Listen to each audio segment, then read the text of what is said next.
저희 계속해서 신명기 12장 보겠습니다. 잠깐 기도하겠습니다. 하나님 아버지, 저희가 다시 주님의 말씀을 공부하러 이 자리에 모였습니다. 저희가 주님의 말씀 제대로 이해하고 또 이 말씀을 저희의 삶에 제대로 적용할 수 있도록 도와주시기 원합니다. 예수님의 이름으로 기도드렸습니다.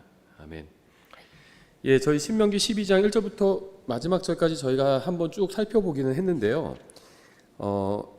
다시 한번 한 가지 포인트만 좀 살펴보려고 합니다. 신명기는 그 책 제목이 의미하는 그대로 이제 두 번째 주신 말씀이죠. 우리나라 말로 신명기라고 하니까 그 두 번째라는 말이 들어가 있지 않은 것처럼 보이는데요. 영어로 이제 듀토로노미죠. 그래서 두 번째 주신 말씀입니다. 그래서 이스라엘 자손이 가나안에 들어가기 전에 하나님께서 다시 한번 말씀을 반복해서, 그러니까 율법을 반복해서 주시는 거죠. 이전에 주셨었던 것은 40년 전에 출애굽기에서 하나님께서 말씀을 주셨죠. 그리고 이제 가나안에 들어가기 전에 이제 다시 한번 두 번째로 말씀을 주십니다. 특히 이제 신명기 12장은 이제 희생물에 관해서 말씀하고 있습니다. 그래서 오늘 저희가 이 희생물을 드리는 것의 의미를 좀 생각해 보려고 합니다. 본문은 저희가 신명기 12장 5절부터 12절까지 보겠습니다. 오히려 주 너희 하나님께서 자신의 이름을 거기에 두시려고 너희 모든 지파 중에서 택하실 곳, 즉 그분의 거처를 찾아 거기로 가서 너희의 번제의 헌물과 너희의 희생물과 너희의 11조와 너희 손의 거제의 헌물과 너희의 서원 헌물과 너희의 자원 헌물과 너희 소떼와 양과 염소떼에 처음 낳은 것들을 거기로 가져다가 거기서 너희 하나님 앞에서 먹고 너희 손을 대는 모든 것, 즉 주 내 하나님께서 내게 복을 주신 모든 것으로 인해 너희 곧 너희와 너희 집안 사람들이 기뻐할지니라. 너희는 우리가 이날 여기에서 행하는 모든 것대로 행하지 말라. 지금 각 사람이 무엇이든지 자기가 보기에 옳은 것을 행하고 있나니 이는 주 너희 하나님께서 너희에게 주시는 안식과 상속제산에 너희가 아직 다다르지 못하였기 때문이라. 그러나 너희가 요르단을 건너가 주 너희 하나님께서 너희에게 상속하도록 주시는 땅에 거하는 때 곧 그분께서 사방에 있는 너희의 모든 원수들을 물리치시고 너희에게 안식을 주심으로써 너희가 안전히 거하는 때에 주 너희 하나님께서 자신의 이름을 거기에 두시려고 택하실 곳이 있으리니 너희는 내가 너희에게 명령하는 모든 것을 거기로 가져가되 곧 너희의 번제 헌물과 너희의 희생물과 너희의 11조와 너희 손의 거제 헌물과 너희가 주께 맹세하는 너희의 최상의 모든 서원 헌물을 가져가서, 최상의 가장 좋은 것이죠. 너희가 너희 아들 딸들과 남종들과 여종들과 함께 주 너희 하나님 앞에서 기뻐할 것이요 너희 성문들 안에 거하는 레위 사람과도 그리할지니 그는 너희와 함께 나누는 몫이나 상속재산이 없느니라. 이스라엘 자손은 긴 여정을 거쳐서 가나안 땅으로 이제 들어가려고 하죠. 하나님께서는 그들에게 가장 좋은 것을 주님께 희생물로 드림으로 그들이 주님을 얼마나 사랑하고 존중하는지 보이라고 말씀하셨습니다. 성경은 그들이 그렇게 주님께서 행하신 일들을 기념하고 또 가족과 친구들과 함께 기뻐했다고 말씀하고 있죠. 또 기뻐하라고 말씀하고 있죠. 하나님께서는 이스라엘 민족에게 감사하는 법을 가르치신 겁니다. 이스라엘 민족은 그때까지만 해도 하나님께 대한 감사하는 마음을 제대로 갖지 못하고 또 제대로 표현하지 못했죠. 그들의 그러한 마음은 그들의 삶을 더 어렵게 만들었습니다. 주님께 가장 좋은 것으로 희생물을 드리는 일은 결코 쉬운 일은 아니에요. 가장 좋은 것을 드리라고 했잖아요. 재산의 손해를 감수해야 하는 일이었습니다. 자신이 소유한 좋은 것을 주님을 위해, 자신을 위해서 사용하지 않고 주님께 내어드리면 그러기 위해서는 자신을 위한 마음, 자기의 욕심을 내려놓고 주님을 우선순위에 놓아야만 했죠. 그러니까 내가 가진 가장 좋은 것으로 나를 위해서 쓰지 않고 그걸 주님께 드린다면 주님을 첫째 자리에 두어야만 가능한 일이었죠. 그러니까 탐욕과 욕심을 포기하고 주님과 주님께서 행하신 일들을 생각해야 가장 좋은 것으로 주님께 드릴 수 있었습니다. 그렇게 자신을 희생해서 가장 좋은 짐승으로 주님께 드리면 그럼 이제 어떻게 되죠? 제단 위에서 불태우죠. 그래서 연기가 되어서 하늘로 올라갔습니다. 만약 하나님을 신뢰하고 하나님을 믿고 또 하나님을 사랑하고 하나님께 감사하는 마음을 가지고 있지 않았다면 이러한 일을 통해서 기쁨을 누리지 못했을 겁니다. 내가 가진 가장 좋은 것을 주님께 드려서 그것을 제단 위에서 불로 태워버렸잖아요. 그럼 그게 연기가 돼서 하나님께 올라간 거거든요. 그러니까 정말 믿음과 하나님에 대한 사랑과 감사가 없다면 이런 것을 할 수 없다는 겁니다. 이스라엘 자손이 주님의 말씀에 순종해서 주님께 가장 좋은 것으로 희생물을 드릴 수 있었던 이유는 주님께서 이집트에서 그들을 구출해 주시고 또 40년 동안 광야에서 그들을 돌보신 것을 경험했기 때문이죠. 그러니까 이스라엘 자손은 알고 있었습니다. 자신들이 먹고 마시고 입고 신는 모든 것이 전능하신 하나님께로부터 받은 선물이었다는 사실을 알았기 때문에 가장 좋은 것을 주님께 드릴 수 있는 거죠. 근데 그것이 이제 연기가 되어서 하늘로 올라가는 모습을 보고 기뻐할 수 있다는 겁니다. 주님에 대한 믿음과 감사와 사랑이 없다면 내가 가지고 있는 가장 좋은 것을 불에 태워서 연기가 돼서 올라가는 것을 보고 기뻐할 수는 없다는 거죠. 물론 모든 이스라엘 자손이 기쁨으로 주님께 희생물을 드렸던 것은 아니겠죠. 주님께서 이렇게 하라고, 주님께 가장 좋은 것을 희생물로 드려서 불로 태워서 연기가 되어서 하늘로 올라가게 하라고 말씀을 하셨죠. 근데 이스라엘 자손이 이 말씀을 듣고 다 기쁨으로 행했던 것은 아니었겠죠. 서로 다른 마음으로 비슷한 행동을 하는 경우는 어디에나 있습니다. 주님의 은혜를 생각해서 기쁨으로 가장 좋은 것을 주님께 드린 사람도 있었을 것이고요. 또 하기 싫은 마음으로 억지로 드리는 사람도 있었을 겁니다. 물론 이제 이스라엘 역사가 진행되면서 나중에는 주님께 이런 거 안 드려버리죠. 하기 싫으면 안 해버립니다. 그런데 이때까지만 해도 주님께 드렸다는 거죠. 근데 모든 사람이 다 기쁨으로 드리지는 않았겠죠. 교회에도 두 부류의 사람들이 있습니다. 같은 교회에 나오고 같은 성경을 읽고 같은 설교를 듣고 같은 찬송을 불러도 서로 다른 마음으로 같은 일을 하고 있는 경우가 많다는 겁니다. 기쁨으로 말씀을 듣고 교회를 섬기는 사람도 있고 억지로 교회에 나오는 사람도 있습니다. 기쁨으로 복음을 전하고 전도지를 나눠주는 사람도 있고요. 억지로 하는 사람도 있어요. 억지로 교회에 나와서 신앙생활 비슷한 것을 하는 이유는요. 구원받았기 때문이겠죠. 하나님을 알고 구원도 받았지만 하지만 구원받은 이후에 주님을 신뢰하면서 살지 않고 또 주님을 사랑하지도 않고 존중하지 않기 때문입니다. 하나님의 자녀지만 하나님을 사랑하지 않는 사람들 굉장히 많이 있어요. 하나님을 사랑하는 건요, 어느 정도 영적으로 성장해야 사랑할 수 있게 됩니다. 이거는 우리가 자녀들을 키워보신 분들 다 아실 거 아니에요. 자녀들이 좀 성장해야 이제 부모에 대해서 감사하는 마음을 갖고 또 사랑하는 마음도 갖게 됩니다. 사랑하면요, 자기를 희생하게 돼요. 부모를 사랑해야 또 자기를 희생해서 또 부모를 섬기게 되는 거겠죠. 근데 이것은 어느 정도 성장해야 가능하게 된다는 겁니다. 주님께서 자신을 위해서 행하신 일에 대해서 그저 약간의 감사하는 마음만 가지고 있기 때문에 교회에 나오긴 나옵니다. 성경을 읽긴 하지만 그저 의무감으로 억지로 읽을 뿐이에요. 성경이 진리의 말씀이란 건 알아요. 어느 정도 믿습니다. 그래서 읽는 겁니다. 하지만 억지로 읽는 겁니다. 사랑하는 마음은 없기 때문에. 교회 가긴 하지만 경배에는 관심이 없고요. 그저 사람들을 만나서 수다나 떨고 함께 어울려서 놀기 위한 목적에 또 교회를 갈 뿐입니다. 그들은 영적 성장을 위해서 말씀으로 자신을 채우거나 주님을 섬기거나 다른 사람을 섬기는 일에는 거의 아무 관심도 없어요. 그래서 하나님께서 왜 이리 많은 것을 요구하시는지 모르겠다면서 늘 불만이 가득한 상태로 있는 겁니다. 하나님을 믿긴 믿어요. 하지만 기쁨과 사랑으로 하나님을 섬기는 것이 아니라 불만이 가득한 상태로 그냥 억지로 하나님을 따라가고 있다는 겁니다. 따라가고 있다는 건 억지로 교회에 나온다는 거예요. 교회는 수십 년 동안 영적으로 어린아이인 상태로 있는 사람들이 굉장히 많이 있습니다. 말씀을 기쁨으로 받아들이고 기쁨으로 경배를 드리고 기쁨으로 주님과 다른 사람들을 섬기는 사람들도 또 있죠. 그들은 성경을 읽고 교회로 모여서 경배를 드리는 것을 시간 낭비라고 생각하지 않고 주님과 교제를 나누는 즐거운 시간이라고 생각합니다.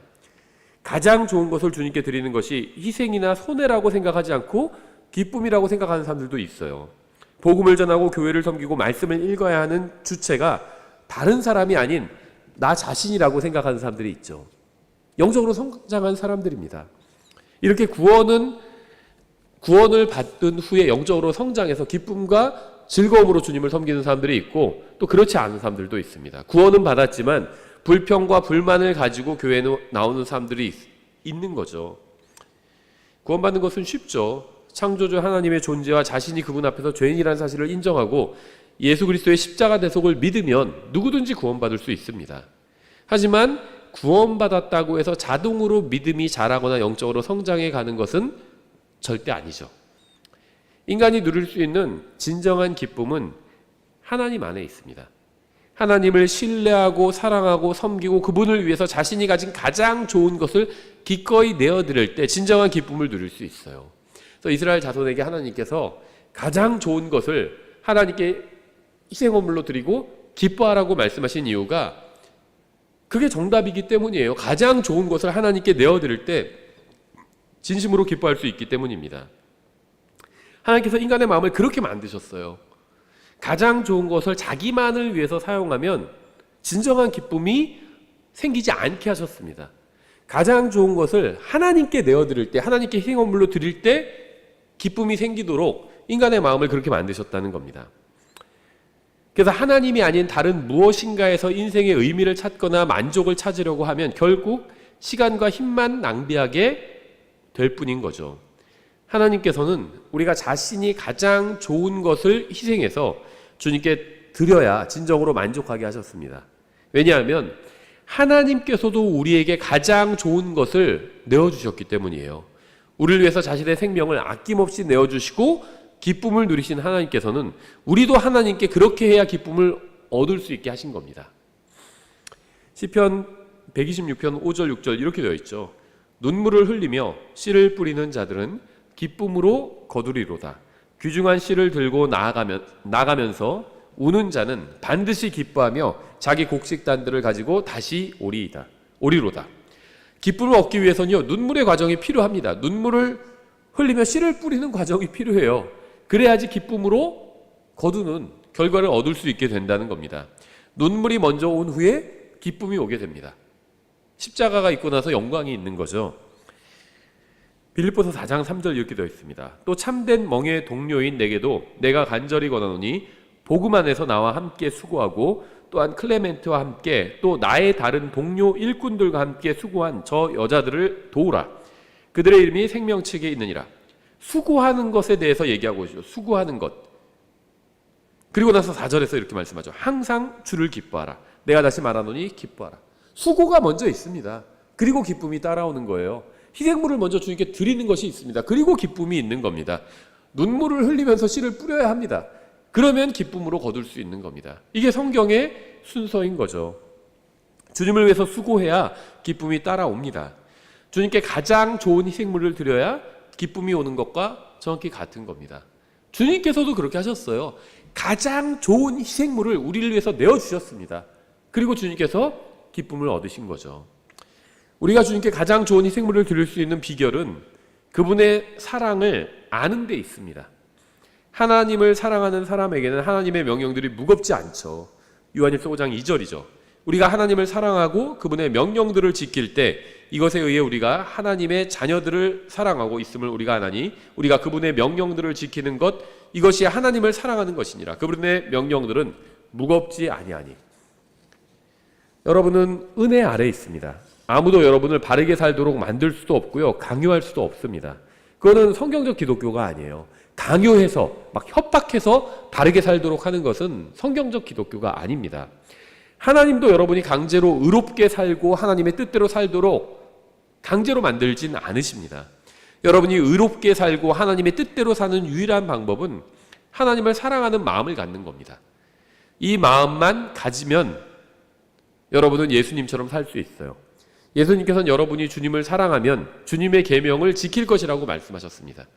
예수님을 사랑하는 사람은 그분의 말씀대로 살고 사랑하지 않는 사람은 말씀대로 살지 않는 겁니다. 이거는 구원과는 다른 문제죠. 어렸을 때에는요, 부모님 때문에 억지로 교회 다닐 수 있지만 성인이 되고 나면 누구도 강제로 교회에 끌고 올 수가 없죠. 아이들이 성인이 되어서도 계속해서 교회에 다니게 하고 싶으면 예수님을 사랑하게 하면 됩니다. 여자아이가 성적으로 방탕하지 않고 순결하고 깨끗하게 자라기를 원한다면 예수님을 사랑하게 하면 됩니다. 이건 구원과는 다른 문제예요. 예수님을 사랑하는 마음이 모든 부도덕과 성적 타락으로부터 지켜줍니다.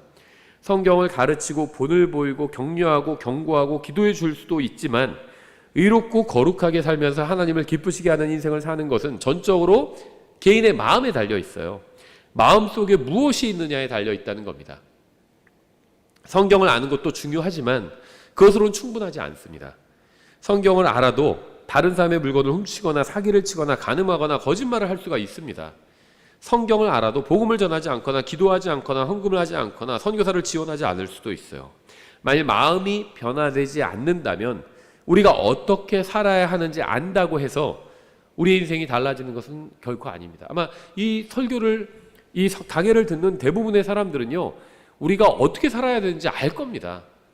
하지만 그 아는 것으로 인해서 나의 인생이 달라지지 않는다는 거죠. 문제는 마음에 달려 있어요. 모든 문제는 하나님을 사랑하는지 아닌지 거기에 달려 있습니다. 로마서 6장 13절부터 제가 18절까지 읽겠습니다. 너희 지체들을 불의의 도구로 죄에게 내주지 말며 오히려 너희 자신을 죽은 자들로부터 살아난 자들로서 하나님께 드리고 너희 지체들을 의의 도구로 하나님께 드리라. 오늘 우리가 읽은 신명기 12장 5절부터 12절의 말씀을 영적으로 적용하면 딱 이 말씀인 거죠. 너희가 율법 아래에 있지 아니하고 은혜 아래에 있으므로 죄가 너희를 지배하지 못하리라. 그러면 무슨 일을 하겠느냐? 우리가 율법 아래에 있지 아니하고 은혜 아래에 있으므로 죄를 짓겠느냐? 결코 그럴 수 없느니라. 너희가 어떤 사람에게 너희 자신을 종으로 내주어 순종하면 너희가 순종하는 그 사람의 종이 되는 줄을 너희가 알지 못하느냐? 혹은 죄의 종으로 사망에 이르고 혹은 순종의 종으로 의에 이르느니라. 그러나 하나님께 감사할지어다. 너희가 죄의 종이었으나 너희에게 전달된 교리의 그 틀에 너희가 마음으로부터 순종하고 이로써 죄에서 해방되어 의의 종이 되었느니라. 사도 바울은 로마서에서 은혜 아래에 있는 성도들에게 말하고 있죠. 우리에게 말하고 있는 겁니다. 그들의 손은 그들의 것이기 때문에 무엇이든지 마음대로 할 수가 있어요. 그들의 발도 그들의 것이기 때문에 원하는 곳에 갈 수 있습니다. 그들의 눈도 그들의 것이기 때문에 원하는 것을 볼 수 있어요. 그들의 인생도 그들의 것이기 때문에 마음대로 살 수 있습니다. 마음이 죄로 가득 차 있다면 죄를 지을 것입니다. 마음이 예수님으로 가득 차 있다면 의롭게 살게 될 것입니다. 구원받았다고 해서 자동으로 의롭게 살게 되는 것이 절대 아니라는 겁니다. 죽어서 하늘나라에 가는 것은 사실이지만 이 세상에서 자동으로 의롭게 살게 되는 것은 결코 아니라는 겁니다. 여러분의 마음은 어디에 있나요? 여러분의 마음은 무엇으로 가득 차 있나요? 로마서 6장에서 말씀하시는 문제의 본질은 단순히 옳은 일을 하거나 잘못된 일을 하느냐가 아닙니다. 이 기쁨은 그것을 넘어서는 거예요. 문제의 본질은 바른 마음을 가지고 있느냐 잘못된 마음을 가지고 있느냐입니다.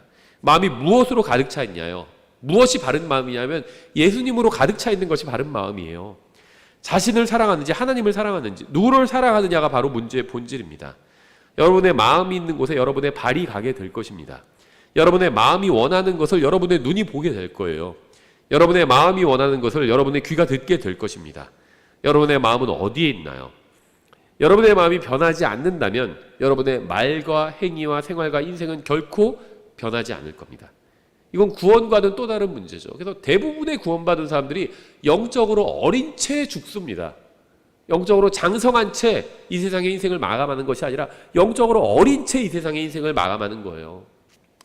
여러분이 하나님의 뜻대로 살고자 하지 않는다면 성령님도 강제로 그렇게 하실 수가 없고요. 왕자에 앉아 계신 하나님 아버지도 강제로 그렇게 하실 수가 없습니다. 예수님도 그저 문 밖에서 두드리고 계시잖아요. 마음의 문을 두드리고 계신 거거든요. 강제로 하지 않으신다는 거예요. 하나님께서는 여러분의 마음을 원하십니다. 여러분의 마음이 있는 곳에 여러분의 보물도 있어요.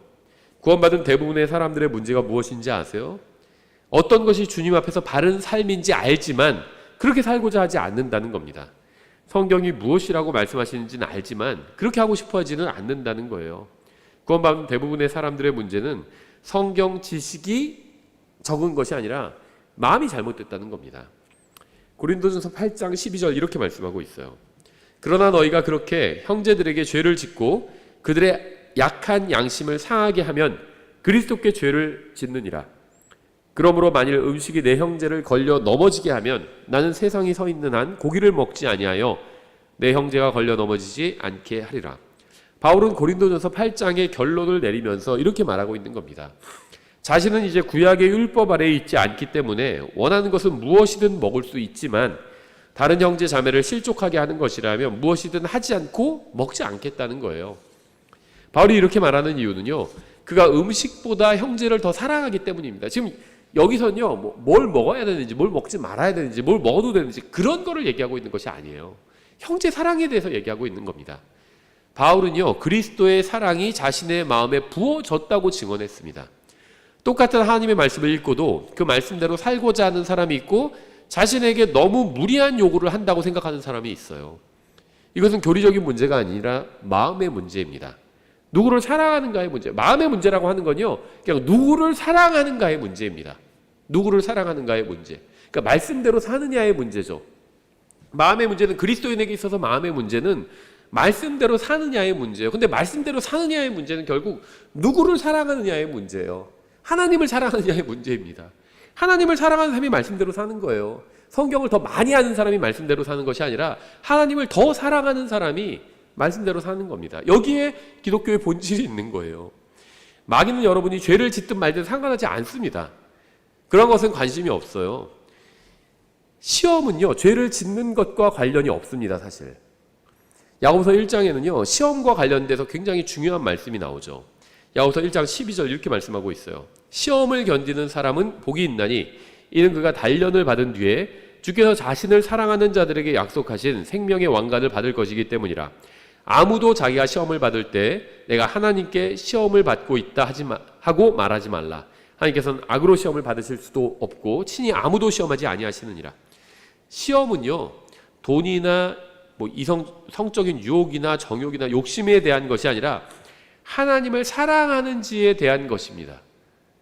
마귀가 우리를 시험하는 것은 우리가 죄를 짓게 하기 위함이 아니라 우리가 하나님을 사랑하지 않는다는 것을 보여주게 하기 위함이에요. 마귀는 우리가 죄를 짓는지 아닌지에 대해서 관심이 없습니다. 마귀가 관심을 갖는 것은 우리가 진정으로 예수님을 사랑하는지 여부입니다. 우리가 진정으로 예수님을 사랑한다면 어떤 종류의 시험이 오는지는 문제가 되지 않습니다. 그래서 성경은 실제로 죄를 짓지 않아도 죄를 짓고자 하는 마음만으로도 영적으로는 가늠한 것이나 마찬가지라고 말씀하고 있는 거죠. 우리는 예수님과 정혼한 사이인데 다른 것에 마음이 가 있는 경우들이 있어요. 다른 사람에게 마음을 빼앗긴 채 살아가는 거죠. 예수님께서는 우리를 위해서 피를 흘리고 죽으셨습니다. 자신의 생명을 온전히 내어주셨어요. 우리는 언젠가 그분과 남편과 아내의 관계처럼 친밀한 관계로 영원히 교제를 나누면서 살게 될 것입니다. 그런데 우리는 다른 것에 마음이 빼앗긴 채 살고 있는 거죠. 예수님께서는 베드로가 시험에 들었죠. 무엇에 대한 시험이었을까요? 이 시험은요, 죄에 대한 것이 아니에요. 사랑에 대한 겁니다. 하나님을 사랑하냐. 그리스도인의 시험은 하나님을 사랑하느냐에 달린 거예요. 내가 시험에 걸려 넘어질 때가 있죠. 그럼 단순히 그냥 내가 죄를 하나 지었다는 게 아닙니다. 내가 하나님을 사랑하지 않는 거예요. 그게 드러난 겁니다. 그래서 시험에 걸려 넘어진 거예요. 시험은요, 죄의 문제 그 이상을 의미합니다. 하나님을 사랑하느냐, 이것을 보여주는 게 바로 시험이라는 겁니다. 그래서 예수님께서는요, 내가 왜 나를 부인했느냐 이렇게 묻지 않으셨습니다. 베드로가 시험에 걸려 넘어져서 예수님을 부인했잖아요. 글쎄 예수님께서 나중에 다시 부활하시고 나서 만나셨을 때 네가 왜 나를 부인했느냐 이렇게 묻지 않으셨어요. 너는 왜 저주했느냐 이렇게 묻지 않으셨습니다. 베드로는 예수님을 부인하고 저주했죠. 왜 나를 버리고 도망쳤느냐 이렇게 묻지도 않으셨습니다. 왜 옛날 직업으로 다시 돌아갔느냐 이렇게 묻지도 않으셨어요. 예수님께서는 베드로야 내가 나를 사랑하느냐 이렇게 물으셨습니다. 베드로는 시험에 졌는데요, 예수님을 사랑하지 않는다는 게 입증된 거예요. 그래서 이걸 물으신 겁니다. 다시 기회를 주신 거예요. 만약 베드로가 예수님을 사랑했다면 예수님을 부인하지도 않았을 것이고 예수님을 버리고 도망가지도 않았을 것입니다. 만약 베드로가 예수님을 사랑했다면 옛생활로 돌아가지도 않았을 겁니다. 예수님께서는 베드로에게 시험에 들지 않도록 깨어서 기도하라고 말씀하셨습니다. 베드로는 모든 일에 대해서 미리 경고와 교육과 훈련을 받았지만 그의 마음이 바르지 못했기 때문에 시험을 이기지 못했습니다. 그래서 그는 결국 예수님을 사랑한다는 사실을 입증하지 못한 겁니다. 이게 시험에서 진 거예요. 배반하고 부인하고 도망간 베드로에게 예수님께서 다른 것을 묻지 않으셨어요. 오직 자신을 사랑하느냐고 물으신 겁니다. 왜 죄를 지었느냐고 묻지 않으시고 자신을 사랑하느냐고, 나를 사랑하느냐고 이렇게 물으신 겁니다. 왜냐하면 마음의 모든 문제가 예수님을 사랑하느냐에 달려있기 때문이에요. 베드로가 실패한 거죠. 예수님을 사랑하는데 실패한 겁니다. 그래서 부인한 거예요. 고린도서 5장 10절 이렇게 되어 있습니다. 이는 우리가 반드시 다 그리스도의 심판석 앞에 나타날 것이기 때문이라. 이로써 각 사람이 좋은 것이든 나쁜 것이든 자기가 행한 것에 따라 자기 몸 안에서 이루어진 것들을 받으리라. 그러므로 우리가 주의 공포를 알고 있기에 사람들을 설득하지만 우리가 하나님께 밝히 드러났고 또 너희 양심에도 밝히 드러났음을 나는 또한 확신하노라. 우리가 다시 너희에게 우리 자신을 추천하지 아니하며 도리어 우리를 대신하여 자랑할 기회를 너희에게 주노니 이것은 마음으로 자랑하지 아니하고 외모로 자랑하는 자들에게 너희가 대답할 것을 어느 정도 가지고 있게 하려 함이라. 단순히 교회에 다니는 것과 그리스도인의 삶을 사는 것과는 큰 차이가 있습니다. 교회를 망치는 사람은 대부분 교회 밖에 있는 사람이 아니라 교회 안에 있는 사람들이에요. 바른 교리를 믿고 바른 성경을 사용하지만 바람을 피우는 사람도 있죠. 겉으로 보이는 것과 비교할 수 없을 정도로 중요한 것이 바로 마음입니다. 우리가 바르게 살도록 강권하는 것은 율법이 아니라 그리스도의 사랑이에요. 그래서 고린도서 5장 14절 이렇게 말씀하고 있죠. 이는 그리스도의 사랑이 우리에게 그 일을 강제하기 때문이라. 우리가 이같이 판단하노니 곧 한 사람이 모든 사람을 위해 죽었으면 모든 사람이 죽었느니라. 그분께서 모든 사람을 대신하여 죽으신 것은 살아있는 자들이 이제부터는 자기 자신을 위해 살지 아니하고 자신들을 대신하여 죽었다가 다시 일어나신 분을 위해 살게 하려 하심이니라. 우리는 언젠가 그리스도의 심판석 앞에 서게 될 것입니다.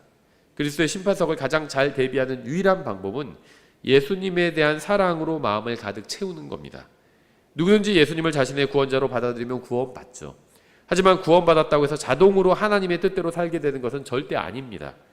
여러분의 마음이 예수님에 대한 사랑과 그분의 사랑으로 가득 차 있다면 여러분은 하나님을 기쁘시게 하는 삶을 살고 다른 사람들에게 도움이 되고 복이 되는 삶을 살 수가 있습니다. 여러분이 하나님의 뜻대로 사는 것은 쉬울 수도 있고 어려울 수도 있어요. 여러분의 마음이 예수님을 사랑하는 마음으로 가득 차 있다면 그 어떤 시험이 와도 상관없을 겁니다. 하지만 여러분이 예수님을 사랑하지 않는다면 구원받았다 할지라도 하나님의 뜻대로 사는 것은 굉장히 어려울 것입니다. 여러분이 이 세상에서 하나님의 뜻대로 의미 있게 사는 문제는 여러분의 마음에 달려 있어요. 아무도 여러분이 억지로 예수님을 위해서 살게 할 수는 없습니다. 여러분의 마음은 어디에 있나요? 여러분의 마음은 무엇으로 가득 차 있나요? 예수님께서는 내가 나를 사랑하느냐고 만약에 여러분에게 물으신다면 여러분 무엇이라고 대답할 수 있을까요? 여러분의 인생은 예수님의 질문에, 내가 나를 사랑하느냐는 예수님의 질문에 만약에 여러분이 인생으로 답한다면 그 답은 무엇일까요? 우리가 그리스도의 심판석에 서기 전에 이 질문에 무엇으로 답할지, 또 나의 인생은 이 질문에 무엇으로 답할지 한번 진지하게 생각해 보시기 바랍니다. 그래서 저희가 신명기 12장에서 가장 좋은 것으로 주님께 희생물을 드리라는 말씀을 저희가 영적으로 한번 적용해 봤습니다. 오늘 여기까지 하겠습니다.